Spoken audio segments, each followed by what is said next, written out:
Mark your calendar. Talking some football on a mid-May morning because the NFL released the entire 2022 schedule last night. Naturally, like any normal NFL fan, we were all up late, deep into the night, filling out wins and losses. Why, you guys did other things last night?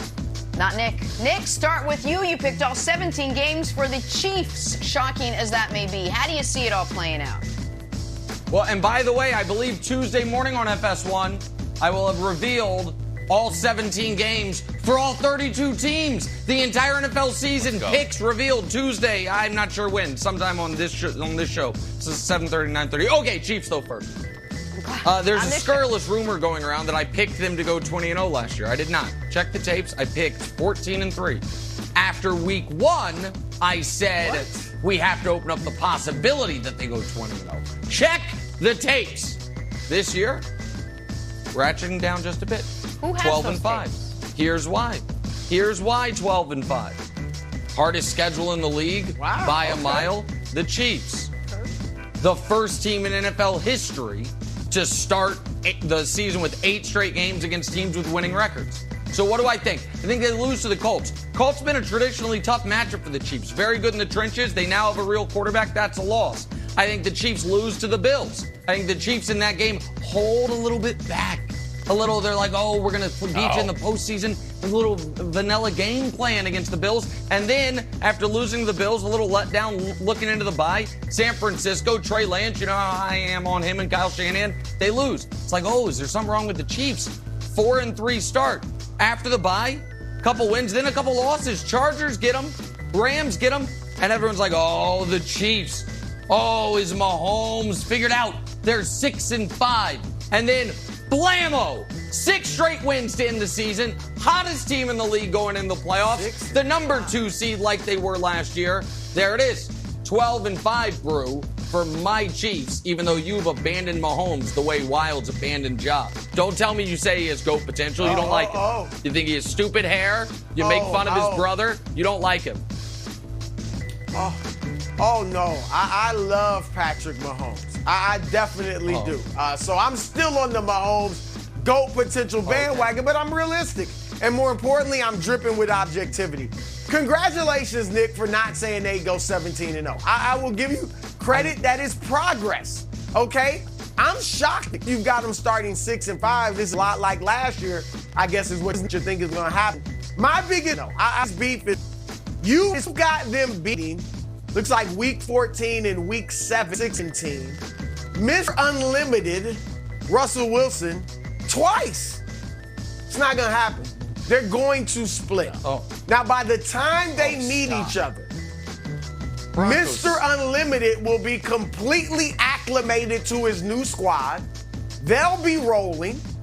And they're not going to sweep the Chiefs. The Chiefs are great. I might still pick them to win the Super Bowl or get there. We'll see.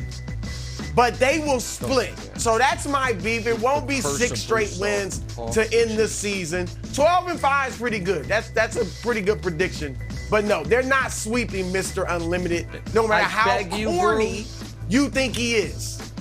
Brew, before you do your picks, can I please, I know we sometimes go at each other on the show, but I know off the air you would tell people we're close friends. I legitimately love you as a person. I hope you feel the same way. I beg you, don't put the curse of Broussard on the Chiefs again this year.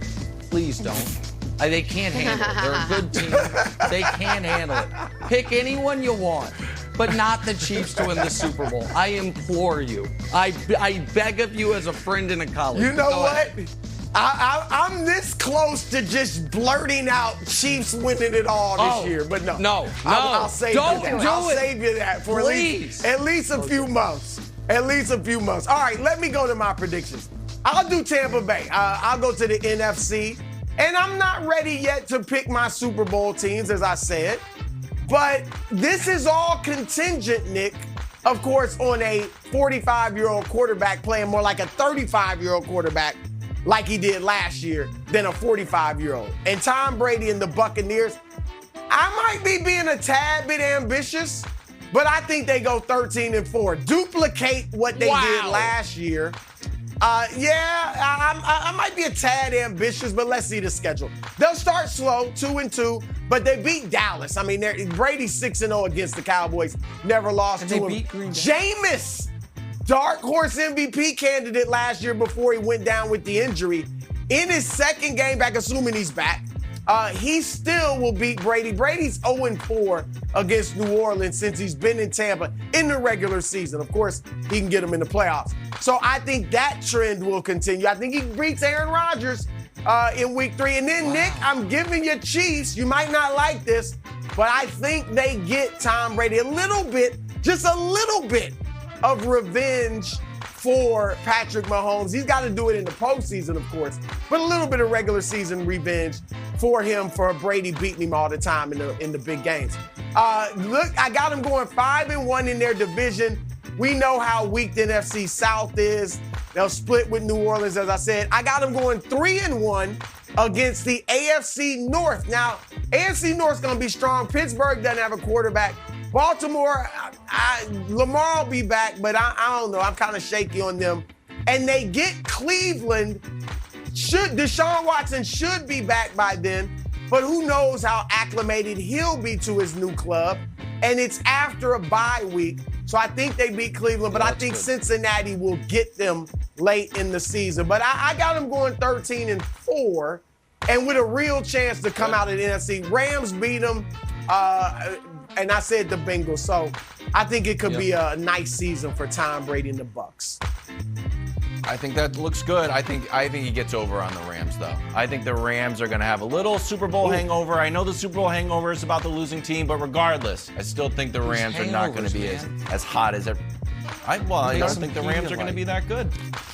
I just don't think they're going to be good. All right, now we're talking about America's team, the last reigning dynasty in American sports, Cowboys? besides Alabama football, which we have a bunch of alma maters, including the Baby Goat. Last year it went 10-7. Do I think we will be one game better? Do I think all the experience that the Baby Goat will have will deliver us one more victory? Maybe just a few inches from the goalpost that we missed the Bucs game, boop, and goes in. Or maybe that odd duck that Jameis throws in, maybe we get that one. Maybe we get a stop.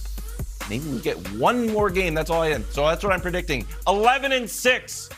For America's teams. Here's how it's going to break down. Start off in Miami, a win. What? I thought you guys struggled in Miami. Yeah, we struggle in the winter in Miami. Gets a little cold. Our blood's not flowing. We get down there, it gets a little too nice. Early on, easy win. Also, I don't trust Mike McDaniel. Game 1, Tyreek, game 1. Not worried about it. Steelers, I don't know. I'm super worried about Mitch Trubisky or Kenny Pickett. I am not. Then I got back-to-back losses with a caveat. The Packers coming off that Tom Brady game. Either a letdown game from playing Tom Brady in a win or a kind of demoralizing loss. Then we got Dan Campbell. Dan Campbell, I love you, but we take a W there. Ooh, then the Browns. Ooh, the Browns are going to be scary, right? Not really. Are they going to be 40 points better than they were last year? Because we beat them 45-7. Bears rematch, a Super Bowl 20 win. Win against the Jets. 5-0 against Matt Ryan. Moved that to 6-0. Another win against the Jets. No, Thanksgiving game. Yeah, Colts. Matt Ryan's on Colts. And then finally, Thanksgiving Day. Oh, a win against the Vikings. Then it gets a little bit tricky here. I'll be honest with you, Nick. I'm a little bit nervous in the latter half of this season. The game against the Bills, it will most likely be a loss. It is a Thursday night game, so we will have a full week since we played on Thanksgiving. The Bills be playing a tight week. I still think we lose. Cardinals, eek. Probably lose that one too. DeAndre will be back. We're going to stay out west to play against the Raiders. Mike McDaniel, that's going to basically be Foxborough. Everybody from New England's going to come. There's no California games. Everybody from SoCal, the Bill Simmons crew, take a train up to Las Vegas. That's a win. Then we got a loss against Joe Burrow. I'm terrified of him. Another win against the Dolphins, and then just probably a brutal loss. An absolutely brutal loss. But regardless, that equals out to 11-6. On to the playoffs for the Baby Goat. Okay, a couple things. First of all, I said the Colts because I just think you're underrating the Colts. But you don't need to remind me Matt Ryan's the quarterback of the Colts. I understand once upon a time I forgot that. And it was the most embarrassing moment of my career. And you reminding America that happened was unkind and unnecessary. However, I do have a question for you.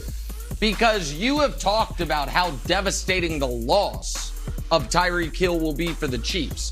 But you don't seem to think he's going to make the Dolphins better. Here's a fun fact, Wilds. Or a question.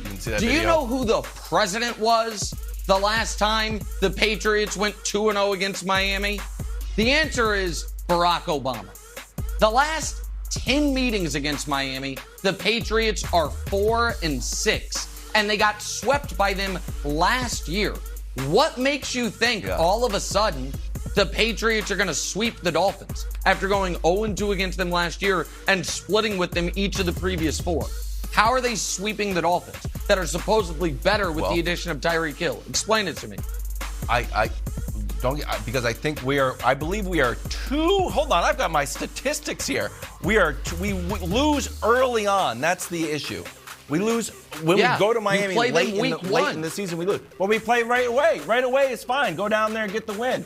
I don't think Mike McDaniel, game 1 of being an NFL coach, is going to be like, good news, I'm playing against the greatest coach in the history of football, and is going to get a win. I don't. And then we got to steal week 17, but it's at home. Who's calling plays for y'all? Devontae Parker. I didn't hear that in your analysis because there was a news report about that. Looks like Joe calling plays for you guys. Or Matt Patricia. One of the two. Look, Old pencil laminated paper.